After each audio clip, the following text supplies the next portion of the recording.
Hello, my beauties. I am very sad by the news I heard today about the tragic crash of Air India Boeing flight that crashed 5 minutes after taking off.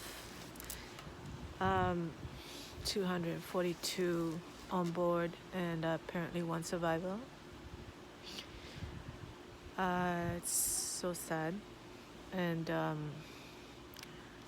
makes me think life hangs on a thread.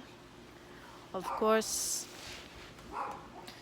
none of my family or friends are on that flight, but I can only imagine if they had been, what a state of impossible sadness I would have been. So to those souls who departed today, you are united.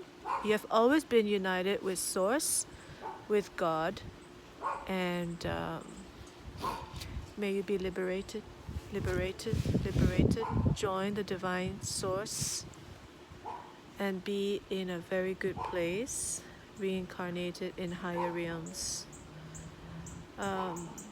Life truly hangs by a thread in our human body existence, but we are to be reminded that this is not who we are. We are not the body, and we're not even the mind. We are divinity, and our spirit, soul, Atman, lives always. And the divine source is in our heart. This is who we truly are. Om Namah Shivaya. Om Shanti Shanti Shanti. Peace.